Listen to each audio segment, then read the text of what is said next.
Hey, this is Dr. Corey Gilbert with the Healthy Marriage Inner Circle and the Warrior Marriage Podcast. And today we're going through marriage counseling by H. Norman Wright and looking at some key concepts that he brings up. And this is for two reasons. One, for those that are the helpers, for you to actually think about kind of what you do and how you do it. But this is also for you if you're struggling, if you're really kind of in a stuck place and you need to either grow your marriage or you're really in a hurting place, that these are some key things to think through yourself, either prior to going to get help or in conjunction with getting help. So today we're actually going to look at this marital assessment inventory that he talks through. Some key things that actually might help you, again, pre-seeing someone or a part of. And so I want you to think through the answer to these, maybe sit down and write these out with your husband or your wife, and be intentional about kind of prepping for this. And this alone might actually be critical just in helping you enhance your relationship. But the first one here is describe how much significant time you spend together as a couple and when you spend it. What do you do with your time? Can you think of, if you were to put a number on it, how many minutes or hours do you spend together a week? Just in conversation, laughter, catching up, checking in. It would include your sexual intimacy, it would include other kinds of things. How much time? And what I would dare say is I bet you it's not as much as you think. How intentional are you at being together and spending that time together? And I'm not talking about sitting in the same room and not interacting. Yes, that might be a little bit of it, but those would have a less point value, if you will, than times where you're actually in conversation. So this becomes an important one, is just assessing where you're at. If it's a low number, we've got some growing to do. If it's high, it's a huge asset, and that's a great one. I know for my wife and I, it's a daily thing that I look forward to, that time with her of conversation, and that we are checking in with each other and getting on the same page, not only with schedules, because that can be a distraction. I think a lot of families get wrapped up in schedules, but also in just how are you doing, and what can I do to bless you, to love you, to encourage you, to make your day tomorrow or the next or coming up better. Second one here is describe 5 behaviors or tasks your partner does that you appreciate. It's really easy to focus on all the things we don't like, but what are some things you appreciate? I appreciate when they do this, when they do that, when they help with this, when they help with that, when they notice something and do it without me having to ask. What are those things? Focus. You might not be able to think of some. If that's true, then pause, stop. Let's get help. But maybe you just need to think through, and you've just been focusing on maybe some negatives that have been a highlight. Are there some things that you appreciate? Who they are, what they stand for, the things they fight for? And if not, again, we've got some work to do. List 5 personal qualities of your spouse that you appreciate. So 5 personal qualities. The first one before was behaviors. Personal qualities. What stands out to you about them, where they interact with others, kind of that who they are at the core. How frequently do you affirm or reinforce your spouse for the behaviors and qualities described above? Ouch. Am I intentional at saying, hey, I appreciate this about you? And honestly, so most couples could say that they really don't. We get too busy, life gets chaotic, and we forget. And so these are really important to kind of bring to the forefront, to our mouth, to our speaking, to what we say to each other, because this gets lost in the mix, and we tend to just assume that they know these things, and oftentimes they don't. List 4 important requests you have for your spouse at this time. How frequently does he or she make these requests, and what is your response? So list 4 important requests you have for your spouse. What are some things that you would like to see done different, or just done at all? And this isn't the honey-do list, fix this, fix that. It's more about who they are and what they might spend time with. I would love it if you'd maybe turn off the TV and do this, or I wish when I'm in the kitchen, you'd join me and help with this. Or when I'm in the kitchen, leave me alone, because that's my time, and that kind of thing. I wish you would take the kids away. I wish you would just give me 20 minutes of a break. Again, this list can be huge. And how frequently does he or she make these requests? And then what is your response? So these are really important pieces of a puzzle of how you interact and how you do life together. What do you appreciate most about your partner's communication, and what frustrates you the most about your partner's communication? This is a key thing that actually it leads to divorce. Now, the top reasons for divorce are money, and it never has to do with money. Because you either live like the government, out of control, or you live within your means. It's not about money's a revealer. It reveals our selfishness. It reveals our demands on what we think we deserve, the way we hide it, or the way we manipulate it. It's money's a revealer. It's not about money. It's communication and getting on the same page and being on the same team. Second one's is sex. Sex doesn't lead to divorce. Affairs are not a key reason for divorce, ironically. It's sexual problems, but even that's not the problem. That's the symptom. It's actually my communication about my desires, my needs, my boundaries, who we are as a couple, and that dance. Third one, ironically, is in-laws. And it's not... the in-laws are in-laws, but these are boundaries. It's communication either with them, but also between the spouse, getting on the same page as a couple. And if you've seen like Everybody Loves Raymond, just get deadbolts. That's the thing. Is you need boundaries are important. And then the fourth is parenting. And with parenting, every couple disagrees. And so getting on the same page and working as a team is so critical.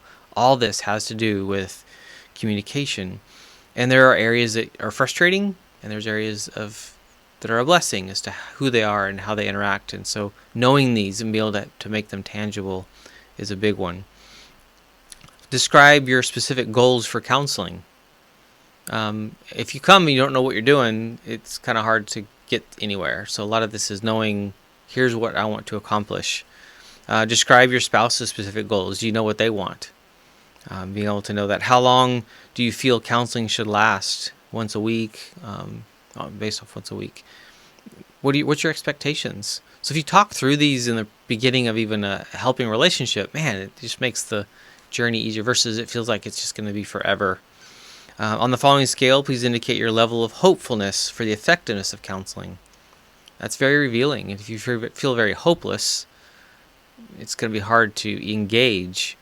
If you feel very hopeful, it's going to be something that you're going to fight for, which I hope you have in you or that you find.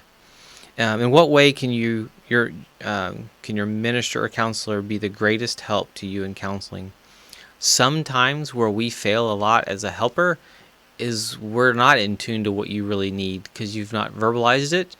Again, that's not necessarily on you, but knowing what you want and being able to express it is huge. I really want to work on this. Great, let's do that. And a lot of times that's not laid out there. It's something that you're almost like kind of hiding and you hope they can figure out. Don't play those games with a helper. Don't play it with your pastor. Don't play it with your spouse. We need to be honest and be intentional. How much time a week can you give to improve your marriage? This is yours. Are you going to do this an hour a week? We're going to get an hour of steps forward. You're going to get 5 hours a week. We're going to get a different result. So this is, again, on that person or the couple of what you want and how successful you want this to be, in a sense. Would you like your minister or counselor to pray for you? I used to always pray with my clients. We ended every session, probably for 15 years. First, end of the session, we pray. End of the session, we pray. And one day I realized it became more of a thing that we did to wrap up the session versus actual prayer for them or for their future it became homework assignments. No. And so I learned, this is my journey, that I want to use prayer as a tool for us to go to God with things. So in the middle of a session, or not at all this time, and next time we go and we spend a lot of time in prayer. How do you do that? We need to be able to communicate from helper to client. What do you expect or want? And then verbalize that. It's really important. I am willing to make any, most, some, minor, or very few changes or adjustments necessary to keep our marriage together. Whoa. Are you willing to work hard? This is why I call my podcast the Warrior Marriage Podcast. Are you willing to fight for the most important thing that's going to affect everything in your whole entire life? Your health, your business, your family, your marriage, everything. Your marriage is it. Can you fight for your marriage? Can you fight for your family? These things will impact the whole of your health and your future. We are not healthier post-divorce. You might feel relief, but overall, in general, our physical health tends to decline and mental health declines if you're not in a healthy marriage. And it's really healthy relationships. So when you're single, having those healthy people. I believe my spouse is willing to make any, most, some, minor, or very few changes or adjustments. You ask these questions point blank, or you get asked these and you answer them. It's funny how sometimes we're disconnected. We're not on the same page. So getting on the same page is important.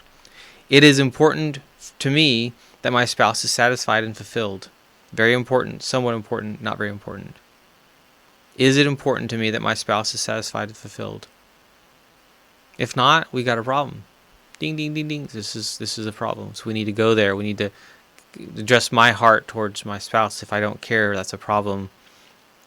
I need to really care about their being satisfied and fulfilled and how they are, their health. If our marriage were to fail, I would feel. How would you answer that? If my marriage were to fail, I would feel. If our marriage were to fail, my spouse would feel. Why is it important to verbalize some of these things? Because a lot of times in verbalizing it, you realize you're wrong at your interpretation of them. But sometimes the other person doesn't hear yours. And when they do, they realize, wow, the power of either a memory of who they are, or there's something there that gets even potentially reborn. And so we need to go there and ask some of these hard questions and think through these. My commitment level to staying in my marriage is... and my spouse's commitment level to staying in our marriage is. Put a number on it. Quantify it. And then check in a few weeks later and see how it is now. And it might have an ebb and flow, but what are we looking for? Well, we're not even having to ask these questions because we're all in. One of the ways that I work with couples is we can't move forward unless you're all in. And so a lot of times we're kind of stuck because we're not sure how we answer these questions. So we need to get sure and then get all in and then move forward. Is divorce an option? Yeah, it's sitting over here. It's always an option, which is kind of scary. We need to make it kind of a non-option later, but we'll get to that. Right now we're looking at today and moving forward. So I hope this is helpful for you to think through some places that you're at and some places you might need to address. Maybe you're listening to this with your significant other, your husband or wife, and I hope this is a place of encouragement for you to talk and to dive in and to build a healthy marriage, and one that you're proud of and that will leave a legacy to your children. So God bless you and your marriage. Hey, this is Dr. Corey Gilbert, and I would actually love to dig deeper and actually see how I can serve you better. One of the ways we can do that is if you join my free Facebook group. So you go to facebook.com/groups/thehealthymarriage. Join there, and it's free, and we actually can get into further dialogue, and you actually will be able to see all these videos and access all this stuff kind of in one place.